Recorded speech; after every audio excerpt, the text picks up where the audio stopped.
Donc, les glyphosphonates, c'est un traitement qui a révolutionné la médecine depuis quelques années. Comme introduction,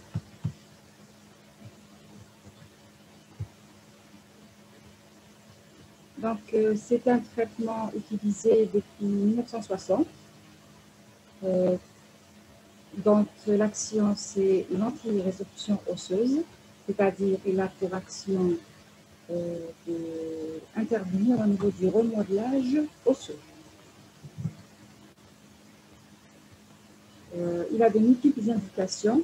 Donc, les plus importantes, c'est l'ostéoporose et les métastases osseuses d'origine cancéreuse.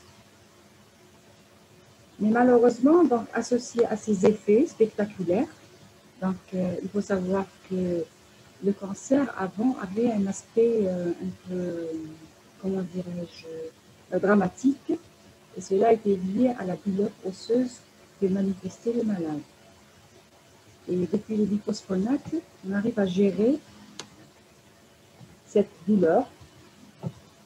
Et donc, j'avais dit qu'en parallèle à cet effet spectaculaire, il y a malheureusement quelques complications. Donc, la plus importante et qui vous intéresse, vous, en tant que chirurgien dentiste, c'est l'ostéonécrose de la mâchoire. Donc, ils sont utilisés pour l'ostéoporose, osteoporosique, métastase osseuse et la prévention des fractures dans certaines instabilités et maladies osseuses.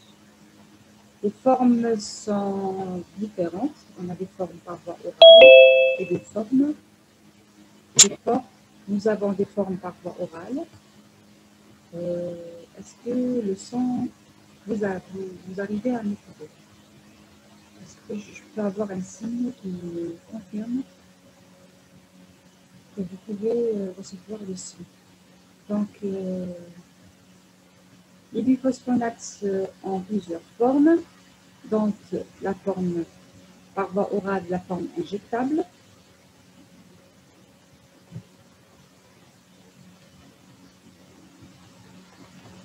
Actuellement, la forme injectable est la plus utilisée.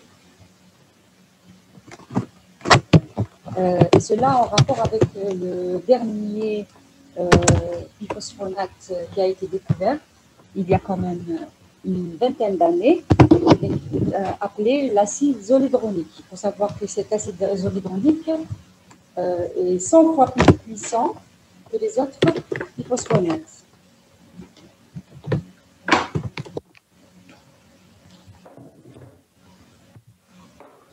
Donc, voici donc le mécanisme en rapport avec le remodelage osseux physiologique naturel, c'est-à-dire chez toute personne qui n'est pas atteinte de n'importe quelle maladie. Donc, il faut savoir que l'os est une structure qui n'est pas constante, qui n'est pas stable, qui a besoin d'être remodelée dès que, si vous voulez, il vieillit. Donc, nous avons pour cela des ostéoclastes donc, qui vont intervenir. Je vais utiliser le pointeur laser. Voilà. Donc, l'os à l'état naturel est donc activé par une dégradation, premièrement, grâce aux ostéoclastes. Ce sont des cellules osseuses responsables de dégrader l'os pour le renouveler. C'est ce qu'on appelle la résorption. Donc, ils creusent au niveau de l'os grâce aux ostéoclastes. Après cela, donc, viennent les ostéoblastes. C'est ce qui est en bleu ici. Donc, les ostéoblastes remplissent ou fabriquent le nouvel os. Il y a ce qu'on appelle l'ostéoformation. Nous avons donc des nouvelles zones d'os renouvelées. Par la suite, ces zones qui sont fragiles, c'est la structure protéique, si vous voulez, de l'os, est remplie par le calcium grâce aux vitamines D et d'autres minéraux. C'est ce qu'on appelle la minéralisation.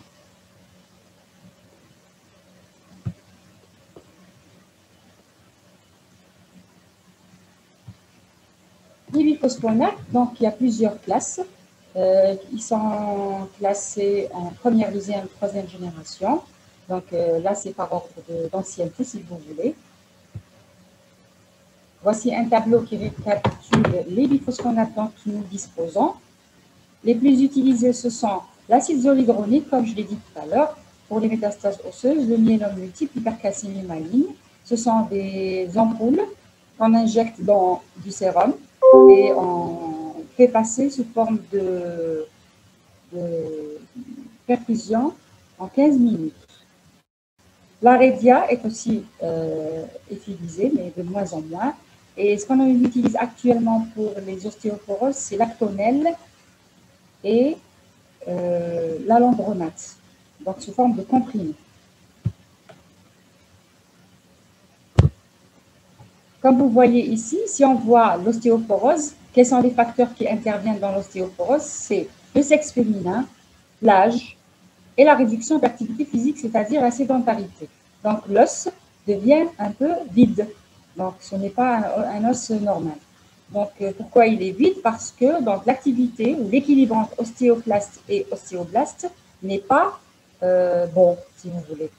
Donc les biphosphonates interviennent pour inhiber l'action des ostéoclastes qui sont censés détruire l'os, le dégrader, et stimuler les ostéoblastes, c'est-à-dire pour mieux remplir et fabriquer le nouvel os.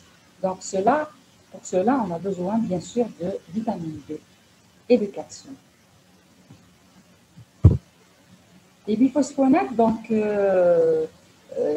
ils agissent par inhibition de l'activité des ostéoclastes, inhibent la résorption osseuse et donc, par conséquence, il y a l'augmentation de la densité osseuse. Comme vous voyez ici, donc, les ostéoclastes dégradent l'os. Parfois, quand il y a des médicaments qui sont pris par la personne et qui favorisent cette ostéoporose, comme par exemple les corticoïdes, l'activité des ostéoclastes est très importante. Donc, les ostéoblastes viennent par la suite pour remplir l'os, mais quand l'activité des ostéoclastes est importante, ceux-là n'arrivent pas à parvenir à ce besoin, c'est-à-dire n'arrivent pas à remplir convenablement l'os. L'activité des biphosphonates consiste à inhiber, donc ils fabriquent des enzymes qui entrent au niveau de l'ostéoclaste, et l'ostéoclaste faiblit et meurt. C'est ce qu'on appelle l'apoptose de l'ostéoclaste. Celui-ci, donc, réduit de son activité ostéoclastique, et donc l'ostéoblaste peut fabriquer donc tranquillement l'os. On arrête un peu, on modifie le remodelage osseux par les biphosphonates. Donc c'est une image rapide aux corticoïdes, aux antiépileptiques et d'autres hormones utilisées dans le cancer du sein, par exemple.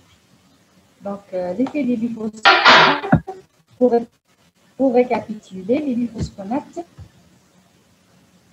ont une action inhibitrice de l'activité ostéoclastique.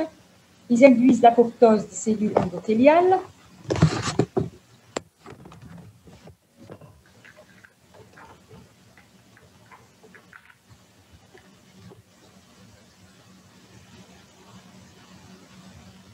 Ont une action anti-angiogénique au niveau de l'os, c'est ce qui fragilise l'os, ils provoquent comme des petites ischémies au niveau de l'os. Et surtout, ils ont un effet antalgique dans les cancers, dans les métastases osseuses d'origine cancéreuse. Donc, pour leur absorption, elle est variée d'un produit à l'autre. Le métabolisme n'est pas très toxique, mais l'élimination est rénale. C'est ce qui fait que les biphosphonates ont une insuffisance rénale connue.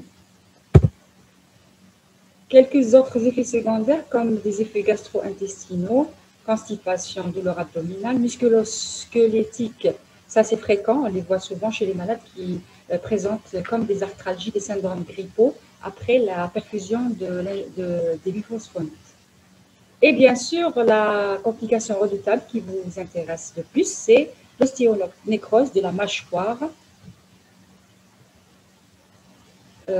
D'autres complications comme les céphalées, l'hypocalcémie, pour laquelle il faut faire très attention, et nous avons toujours le réflexe de supplémenter nos malades par calcium et vitamine D avant de commencer tout traitement par biphosphonate, et un effet immunitaire.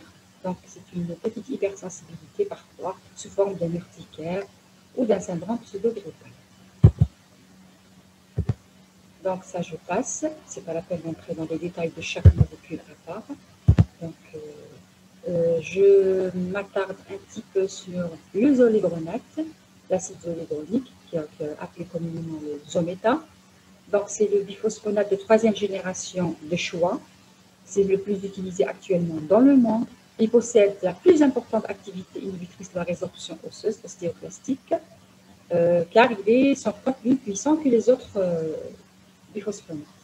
Il présente néanmoins, donc en parallèle à cette action, et plus de complications, donc entre autres beaucoup plus de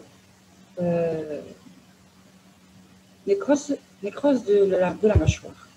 L'ostéonécrose de la mâchoire. Bon, là, on entame un sujet, je ne sais pas si vous avez d'autres cours qui vont en parler, de pathologie, mais là, c'est physiopathologie donc, qui n'est pas très bien connue jusqu'à l'heure actuelle, sauf qu'on on incrimine certains facteurs comme l'accumulation des biphosphonates, c'est-à-dire le fait que le patient soit mis sous biphosphonate pendant plus de 1 an et demi. Ça, c'est un facteur de risque qui surajoute un risque de développer une ostéonécrose. Une perturbation du remodelage osseux, c'est-à-dire par action du cancer lui-même, par action des anti-angiogéniques, l'os est fragilisé, donc il présenterait probablement des micro-altérations des fonctions biomécaniques. Pourquoi la mâchoire? On dit que ce n'est pas encore très clair, mais on incrimine bien sûr le fait que la bouche est un milieu qui n'est pas septique, donc c'est un environnement propice au développement bactérien. La bouche est si vous voulez, une zone qui reçoit sans arrêt des micro-traumatismes par la mastication, par la présence de dentiers chez les vieux, et également par la fragilité dentaire, ainsi que les soins dentaires ou surtout les chirurgies dentaires qui sont impliquées dans les facteurs de risque de développer une ostéonécrose. Donc, voici une image qui montre l'aspect clinique de l'ostéonécrose. Donc, vous voyez ici, c'est de l'os qui est nu, qui a une couleur pâle, qui est rugueux, qui n'est pas régulier. Donc, pour l'historique, il faut savoir que cette ostéonécrose ne date pas uniquement de la date de découverte des biphosphonates, mais bien avant. Donc, elle était là, déjà découverte en 1830, secondairement à la fabrication des allumettes qui contiennent du phosphore. On avait remarqué certains problèmes dentaires chez les ouvriers qui faisaient ça. Par la suite, dans la Deuxième Guerre mondiale, chez les travailleurs des usines des armatures et des armes, des munitions des armes. Et actuellement, la même clinique est remarquée chez les patients qui reçoivent des biphosphonate. Donc voilà les différents facteurs qui entrent dans la genèse de l'ostéonécrose. Donc durée du traitement par biphosphonate, flore et, si vous voulez, l'état d'hygiène buccale, les traumatismes locaux buccales et l'immunosuppression liée à la maladie, par exemple cancéreuse ou ostéoporotique, et les traitements antérieurs qui ont été donnés, par exemple hormonothérapie et chimiothérapie. Critères diagnostiques selon les sociétés savantes, dans 4 conditions sont nécessaires pour dire que c'est une ostéonécrose de la mâchoire. 1. Exposition au biphosphonate. 2. Ce n'est pas une lésion secondaire à une radiothérapie, il faut l'éliminer. Deuxièmement, métastase locale écartée, donc ce n'est pas une métastase, il faut le confirmer pour dire que c'est une ostéonécrose. Et 3, il faut que la lésion muqueuse soit présente, donc au niveau de la région maxillofaciale, qui met l'os à nu, qui a un aspect nécrosé et qui persiste 6 à 3 semaines à 8 semaines, pardon, malgré un traitement adapté. Quels sont les facteurs de risque?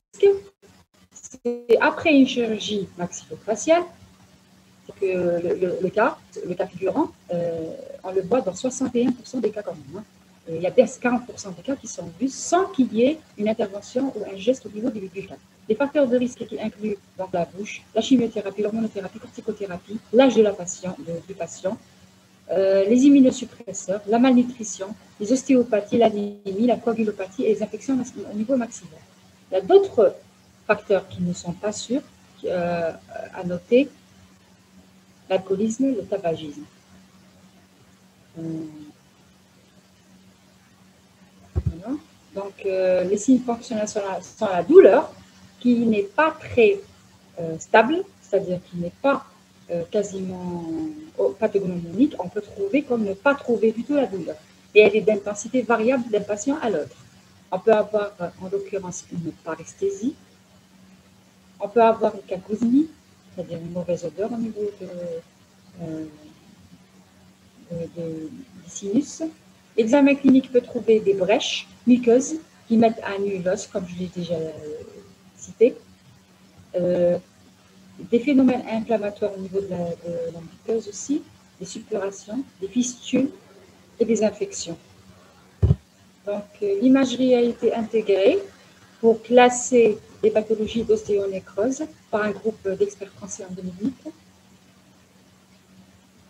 Donc, pour le suivi des patients, on utilise le scanner, donc une classification, scanner guidé, donc, qui nous aide à stratifier ou à classer l'ostéonécrose osseuse de la mâchoire. Quelles sont les recommandations sur la prise en charge bucco-dentaire des patients traités par les bisphosphonates? Les sociétés savantes ont mis des protocoles bien précis pour préciser quelles sont les conduites à tenir. Et là, c'est partagé en plusieurs cas de figure.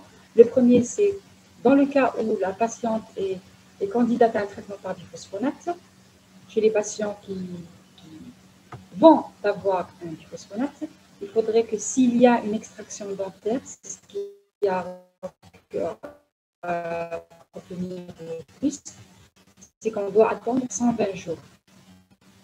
C'est-à-dire le temps que la cicatrisation osseuse se fasse complètement. D'effectuer un bilan bucco-dentaire radiologique et clinique et de faire un suivi ultérieur pour les patients traités déjà par biphosphonate et qui n'ont pas d'ostéonécrose. Il faudrait réaliser bien sûr un bilan bucco-dentaire tous les 4 mois, dépister et traiter des foyers infectieux par des gestes aussi peu agressifs que possible, c'est-à-dire les extractions sont quasiment interdites, sauf pour les mobilités type 3 dentaires, sous anesthésie locale ou régionale. Il ne faut pas utiliser les vasoconstricteurs, vu le risque surajouté de provoquer encore une nécrose osseuse. Il faut toujours instaurer un traitement antibiotique avant de toucher à la bouche d'un patient sous biphosphonate. Donc, voilà. Il faut contre-indiquer tout ce qui est geste chirurgical, implantation, chirurgie et tout ce qui est s'ensuit. Patient atteint d'une ostéonécrose confirmée ou avérée, le patient doit être impérativement adressé au service hospitalier spécialisé. Il faut faire des bilans radiologiques, il faut éviter les gestes chirurgicaux, traiter la douleur, poursuivre l'hygiène bucco-dentaire, utiliser des rinçages.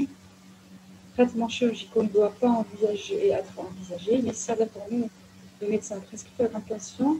Traitement par biphosphonate, il faut rester en collaboration avec l'oncologue ou le rhumatologue prescripteur de votre patient.